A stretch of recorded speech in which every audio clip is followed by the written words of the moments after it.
It is Demetrious Johnson, who was victorious, of course, at one Fight Night 10. And Demetrious, you've had a little time to reflect on your latest win. I know you were pretty happy about your performance the night of, but I also know that you're critical of yourself as well. So, after a few days, what are your thoughts on the win?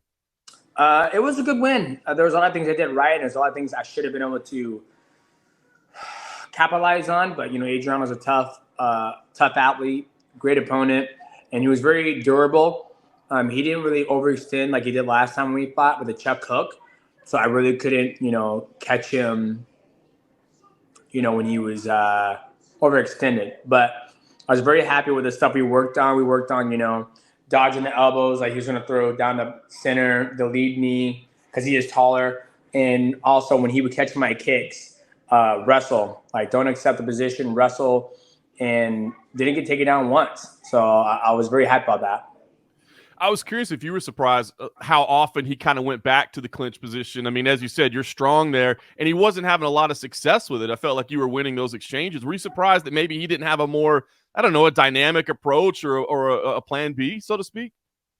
No, not really, because I felt like when I went back and watched the second fight, we knew that the only time he's ever, like in my whole entire one championships career, or even like my last 8 fights or whatever, the only time I've ever been taken down is only by my mistake, by throwing a kick or throwing a flying knee. Nobody has gone in there. I think the last person to take me down, was Henry Cejudo, which was the inside trip. But nobody's gone in there and blasted a double leg on me and like taking me down. It's been a very, very long time. I think Dominic Cruz might have been the last person, or Ian McCall. So, but when I watched the second fight, he took me down off my knees and kicking. So I think he probably relied on me. He knew I was going to kick him because I knew I was going to kick, and he was trying to take me down off that. And then maybe when we got to the clinch, I was blistering with knees over and over again, that maybe he held there to like kind of recompose himself, like catch a breath. I mean, he was wincing in the clinch when I was banging those knees. And yeah, so I mean, I'm not too sure. I wasn't in this camp. I didn't get the opportunity to ask him like, hey, what was your game plan? Because I like to ask my opponents that just to know, right? Just to get their insight. Like, hey, what was your game plan? And when they asked me what was my game plan, I was like, just getting your ass. That's awesome. So, I mean, look, another big win for you. I wonder what your family thought of the experience, right? I know how happy you were to have them there. Have you talked to them? I mean, what did they think? Were they a little worried for you? Did they enjoy it? What were their thoughts? My wife was chilled. I think the reason why she was probably chilled because she had to be a very strong backbone for the boys because it was their first event. And so I don't think she got the opportunity to actually like let her emotions go, but she enjoyed it as always. And then the boys, they said they had a good time. The whole family had a great time. I think my best friend's son, he wore the Mighty Mouse hat, the one championship shirt, one championship socks. No, I think he wore my T-shirt, the goat shirt, and then he wore one championship socks to school for show and tell. My kids, they wore all their stuff to school, so I think they had a great time. That's awesome, man. Well, the response from the show that I've seen has been incredible. I mean, it was a long time coming to the United States. I just wonder, like, how much pride you take in that, right? I mean, it's not like it's your company, but you're one of the faces of the company, and you've been a part of this thing, and I think you kind of spearheaded, their growth and them coming back here. So do you take pride in the response that you've seen? Yeah, I take pride, and I think it was a combination of everybody. Rod Tang, Stamp, Sage, Northcutt. I mean, everybody on the undercard. Everybody had a big play in it, not just the athletes. Chacha did his thing, and even the people with the medical side of it, weigh-in side, production. Everybody did an amazing job to make sure the show went spectacular because there's a lot of moving parts in the back.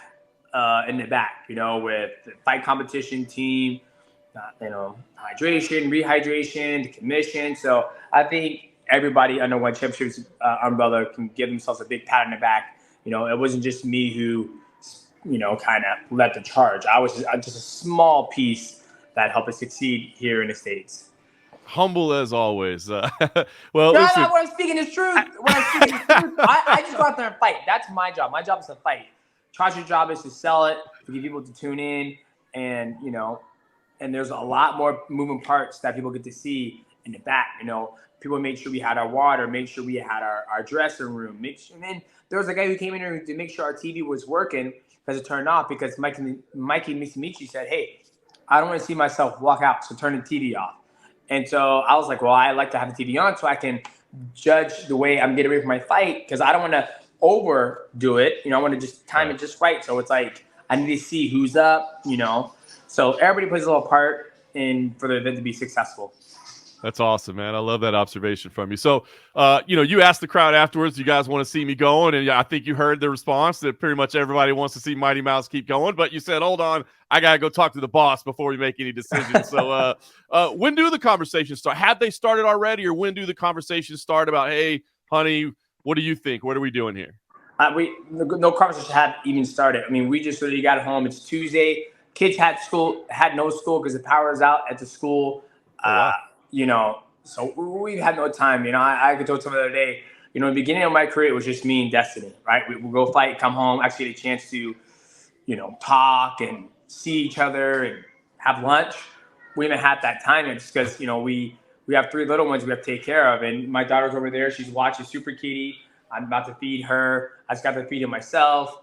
I just did an invoice. I mean, I'm extremely so busy with stuff that we haven't had time to even sit back and even like reflect on the fight. It's like you fight. I tell people, it's like it's a small moment in your life that you're gonna be, fighting, and then once you get done with that, you're back home, right back to the normal grind.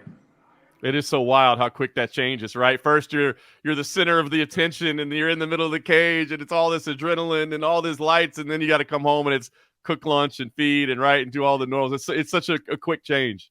Absolutely, it's quick night and day, and I love it. This is life. I saw a thing today on the internet, and it was Eddie Murphy who was saying, you got 75 winters if you're lucky, 75 Christmases, 75 birthdays.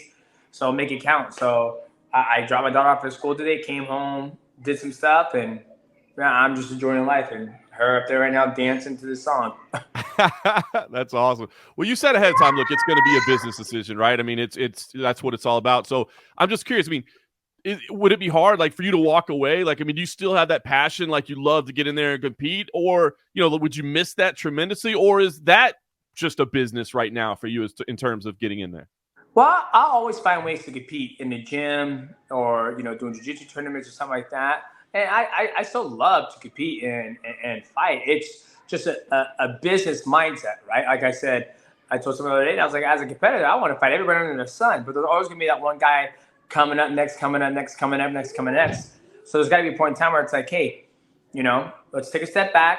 Let's reevaluate everything. We just beat the longest reigning champion in the division. He was the big dog for 10 years when he got into that division. So now it's like, okay, we keep on doing this, but you got to do something else. So, there's this is just me, like I said before, being outspoken about my feelings and just thinking, just looking at the landscape to see what's next. I love it. Do you put a timetable on it? Like, is there any, like, I need to know by summer, or I need to know? No. Typically, I fight twice a year. So, I mean, one championship has nothing scheduled yet as for me. I don't like to do quick turnarounds just because when I do my camps, I have to give myself 8 to 12 weeks to get ready for a fight. So, they got events coming up right now that don't pertain to me. So with that being said, I'll know when the time is right. But, if I would just stay on schedule, I would fight potentially in the fall fall or winter, right? I have all the summer off, enjoy the kids, enjoy the life. And then, right when September, October hits, that's when we're like, hey, what are we going to do? It's going to be another fight, or that's where we'll get at. Fair enough. Well, if for some reason you do compete again, I did want to ask, what were your thoughts of Kairat Akhmatov coming in the cage? Because you looked a little bit annoyed. Like, what are you doing in here right now, bro? This is my moment. No, it's all business, man. That's business. That's trying to sell the fight, right? It's just seeing what Sugar Sean O'Malley did to Aljo. What happened? What happened? What happened? You bite your tongue? Okay, well, don't jump with your mouth open. Sorry about that. It's all business. I think they're trying to sell the fight. They're trying to get noise. Not a lot of people know who Kairat Akhmatov is. And, that's something that another business decision I have to make. It's like, do I fight a guy that nobody knows? Or do I look for another fun fight like with Rotting or whatever it may be? So it's awesome to have options. You know what I mean? What the great Conor McGregor said. It's good to have options. And we get to sit back and just let those options come towards us and decide what we want to do. I love it. Well, Demetrious, I know you're a busy man and you got some family to go tend to, so I'll let you do that. I appreciate the time and listen. Hello, it's been it's been a Oh pleasure. no, it's okay. Okay, we'll take a look in a second. Okay. No worries, man. I appreciate you giving me the time, man. I apologize. It's like You get don't on the need phone. to. Hey, that's what life is about right there. Not about us talking this stuff. That's what life is about. So thank you, Demetrious. Hopefully we get to see one more, but if not, it's been a pleasure covering your career. WC, UFC, one championship, my man. Thank you, man. Appreciate you.